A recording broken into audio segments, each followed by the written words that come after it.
삼성전자가 올 1분기 매출 63조 원, 영업이익 6천억 원이라는 역대 최악의 성적표를 받아들였습니다. 호실적을 예상한 건 아니었습니다만 시장 전망치보다도 낮은 실적에 충격이 큰 가운데 그동안 인위적인 감사는 없다는 기조를 유지해왔던 삼성전자가 감사를 공식 인정하기도 했는데요.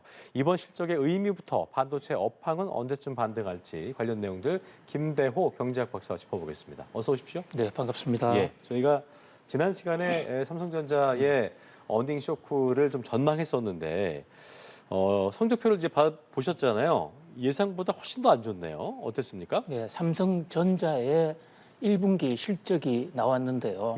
이 삼성전자라고 그러면 우리나라 정권 시장에서 가장 시가총액이 큰 대장주고 또 우리나라 GDP 기여율이 가장 큰 회사입니다. 우리나라를 가장 대표하는 회사의 실적이기 때문에 그동안에 우리나라의 경기 문제와 관련해서 관심을 많이 가져왔었거든요. 한마디로 깜짝 놀랐다. 이것이 그 재계 평가라고 할 수가 있습니다.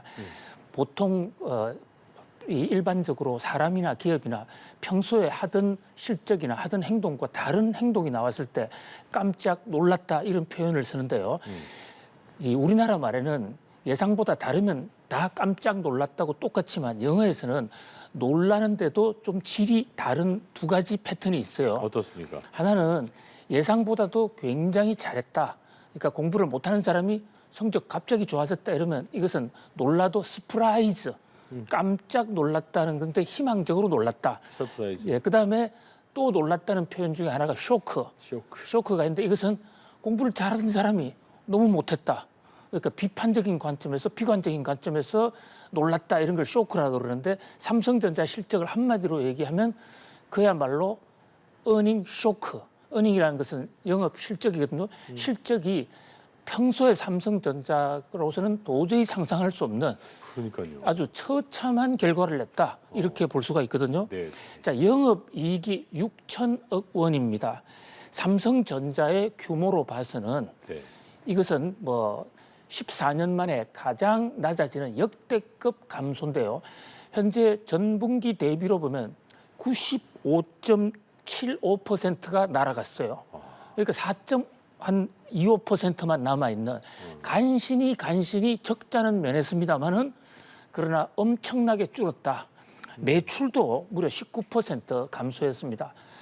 그러니까 매출, 수익 다 외형, 내실 다 무너졌다 이렇게 볼 수가 있거든요.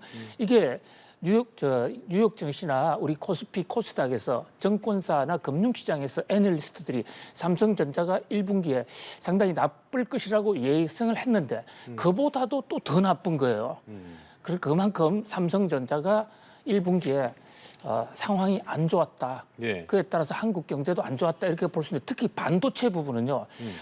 오늘 발표한 것은 총체적인 실적만 나오기 때문에 부분별 실적이 구체적으로 나오지는 않았습니다만은 삼성전자 관계자들의 말에 따르면 대부분의 적자가 삼성전자 반도체에서 나왔다. 반도체 적자가 약 4조 원 정도가 된다는 거거든요. 이것은 삼성전자 생기고 나서 이렇게 분기 적자가 4조 원 된 것은 전후 종래에 한 번도 없던 그야말로 참사라고 볼 수도 있습니다. 네, 어쨌든 반도체 한파의 영향이다. 이렇게 저희가 꾸준히 뭐 예상을 해왔고 그렇게 진단할 수 있을 텐데 이제 매를 맞을 대로 맞는 상황이 된 거고 그래서 인위적인 감산이 없다고 기조를 유지해 왔었습니다만 이제는 의미 있는 수준까지 메모리 생산량 하향 조정 중이다. 이렇게 사실상 감산을 처음으로 공식화했는데 업계에서는요 이것 때문에 이제 메모리 반도체 가격 하락세가 진정될 것이고 업황 반등도 이제 앞당겨지지 않겠냐 또 이런 전망 나오고 있더라고요. 어떻게 좀 예상할 수 있을까요? 그렇습니다. 삼성전자가 상당히 주목할 만한 선언을 했습니다. 이번부터는 이제 삼성전자 반도체 생산량을 좀 줄이겠다 이렇게 얘기를 했거든요. 이거 이른바 감산을 공식 확인했는데요. 감산을 한다는 얘기는 두 가지 의미가 있습니다. 우선 부정적인 측면부터 말씀을 드리면요. 감산을 하지 않겠다고 한 지난 분기까지 삼성전자 입장은 우리는 자신 있으니까 어려울 때일수록 초격차 생산량을 그대로 꾸준하게 더 만들어서 이익 포인트를 수지 포인트를 못 맞추는 추격 업체들의 완전 경쟁을 따돌리고 초격차를 유지하겠다. 그런 자신감이었는데요. 예. 이제 적자가 너무너무 커지고 가격이 회복될 조짐을 보이지 않으니까 또 재고가 너무 커진다 해서 그 감산을 하지 않겠다는 정책을 포기한 겁니다. 이것은 그만큼 삼성전자가 가격 인하나 매출 감소를 심각하게 보고 있다. 이렇게 비판적으로 볼 수도 있고요. 예, 예. 또 한편에는 그동안 가격이 떨어져 왔던 반도체 가격이 떨어져 왔던 이유 중에 하나가 예. 삼성전자를 비롯한 대형 메모리 반도체 업체가 서로 경쟁을 하느라고 바로 초격차 전략이라는 이름하에 가격이 떨어지는데도 불구하고 생산량을 계속 유지를 했거든요. 예, 예. 그런데 1등 업체인 삼성전자가 생산량을 감산한다? 이것은 시중에 이제 공급량이 좀 줄어들 수 있다는 이런 신호탄이 됩니다. 그럼 가격은 올라갈 수 있는 것이죠. 그렇죠. 또 삼성전자 입장에서도 감산을 하게 되면 기존에 재고가 많이 쌓여 있으니까 그 재고부터 팔게 되니까 재고가 감소할 수 있고 이미 지금 전 세계 메모리 반도체예요. 삼성전자가 압도적 1위, 2등이 SK 하이닉스, 3위가 미국의 마이크론이라는 회사인데요. 이 세 회사의 점유율이 90% 가까이 됩니다. 거의 다군요. 예. 그렇습니다. 그러니까 이 세 회사가 공급을 어떻게 하느냐에 따라서 공급 측면에서 가격을 좌지우지할 수 있는데 마이크론이나 SK 하이닉스 이미 2, 3등은 감산에 들어갔어요. 그런데 삼성전자마저 감산을 하면 이제 재고가 감소하고 가격이 올라갈 수 있다. 이런 청신호, 동전의 양면과 같은 두 가지 신호가 동시에 나왔다. 이렇게 예. 볼 수 있습니다. 그렇겠네요. 자, 그리고 IMF가 무슨 이제 미중 분열 때문에 그런 이유로 얘기했습니다. 한국 반도체 경쟁력이 좀 취약해지고 있다, 걱정하는 목소리를 냈습니다. 어떤 내용이라고 봐야 될까요? 예, 한국 반도체가 요즘 판매도 어렵고 또 여러 가지 미중 무역 갈등 속에서 네. 어떤 행보를 해야 될지 상당히 미묘한 입장에 빠져서 어려움을 겪고 있는데요. 이런 어려움과 관련해서 민간 단체에서는 그동안에 많은 얘기를 했지만 예. 국제통화기금이라는 세계 중앙은행, 사실상 세계 경제의 금융 질서를 잡아가고 있는 세계 금융 총괄 기관인 IMF가 한국 반도체 문제를 꼭 집어서 얘기하는 것은 상당히 이례적입니다. 예. 그만큼 한국의 반도체를 바라보는 세계의 시선도 아주 미묘하다. 그러니까 상당히 한국 반도체에 아주 새로운 환경이 제시되고 있다. 이 위기를 잘 극복하면 또 한 번 성장을 하겠지만 상당한 현재로서는 위기를 맞고 있다. 라는 이런 동시적인 메시지를 주고 있다고 볼 수가 있는데요. IMF가 지적한 것은 바로 미 중국 간의 무역 갈등, 그러니까 미국과 중국이 무역 갈등을 빚으면서 그게 핵심이 반도체 등 전략 산업이 되고 있는데 미국은 미국대로 그 반도체를 미국서 만들어내자, 이래서 옵쇼링 전략이라든지 또 프렌드 쇼링, 미국 동맹국들끼리만 하겠다라는 이런 글로벌 재편 전략을 쓰고 있습니다. 중국을 좀 소외시키자는 얘기인데요. 문제는 우리 반도체 회사는 중국과 미국 양쪽에 깊이 있게 뿌리를 내리고 있기 때문에 미국과의 경우에서는 팹리스를 통한 설계, 수주, 또 반도체 장비, 여기서 떨어지면 떨어질 수가 없는 굉장히 밀착 관계가 있고요. 또 그렇게 생산한 반도체의 거의 45%가량을 중국에서 팔고 있고 또 중국에 생산하고 있단 말이죠. 그런 면에서 이러한 어떤 미중 무역 갈등의 파고를 잘 넘어야 될 것이다. 물론 우리가 기술이 있고 또 기업들이 이런 위기를 잘 헤쳐간다면 오히려 우리가 헤게모니를 쥐고 기회가 될 수도 있습니다만은 예. 자칫 잘못하면 강대국들의 싸움에 이쪽에서도 잘 안 되고 저쪽에서 잘 안 되는 그런 어떤 위기 상황이 올 수 있다는 그런 어떤 엄중한 경고라고 볼 수 있겠습니다. 네, 뭐 정부 차원에서 외교적 해법도 고민하고 있겠습니다만 어쨌든 이 미중 간의 그 패권 경쟁을 우리가 건드릴 수는 없는 부분이기 때문에 어쨌든 이게 좀 잘 해결될 수 있도록 지혜를 모아야 될 때다, 이렇게 정리할 수 있겠습니다. 자, 그리고 희비라고 해야겠네요. 삼성은 좀 울었고 LG는 이제 반대, 오후에 이제 잠정 실적이 나오게 되는데 상대적으로 양호한 성적표가 예상되고 있고 오전 실적을 발표했던 LG 엔솔 에너지 솔루션 같은 경우에는 역대 최대 매출을 기록했습니다. 후실적이었는데요. 삼성과 다른 분위기 좀 어떻게 좀 짚어봐야 될지 진단해야 될까요? 우선 가장 대조가 되는 회사가 삼성전자와 LG전자입니다. 예. 우리나라 전자업계의 양대 산맥이죠. 예. 이게 초창기에 LG가 먼저 시작을 했고 삼성이 뒤늦게 뛰어들었는데 지난 30년 전부터는 삼성이 LG를 완전히 압도해서 사실상 두 회사는 비교할 수 없는 정도의 큰 차이가 나 있습니다. 상징적으로는 뭐 벌시스 개념이지 모모 대 삼성 대 LG지만 이제 너무 큰 그렇습니다. 차이죠. 예. 맞아요. 그런데 올 1분기 실적만 놓고 보면요. 1분기 실적 중에서도 매출, 외형 규모에서는 여전히 비교가 안 되는 삼성이 압도적으로 큰 회사지만 예. 이익 문제만 놓고 보면 네. 오늘 오후에 LG전자의 이익이 나오는데 LG전자 이익은 1조가 조금 넘어갈 것 같아요. 삼성 앞질렀네요. 예, 그러니까 삼성은 6천억이지 않습니까? 이게 14년 만에 처음 있는 일이 될 것으로 보입니다. 굉장한 일이군요. 예, 그러니까 그만큼 삼성이 지금 어렵다 이러는데 그렇다고 LG가 잘했느냐? 또 그것도 전혀 아닙니다. 예. LG도 영업이익이 전자 부분의 영업이익이 무려 40% 감소했습니다. 그러니까 전자업계도 굉장히 어려운 것이죠. 그런데 삼성의 경우에는 96%가 날아갔지 않습니까?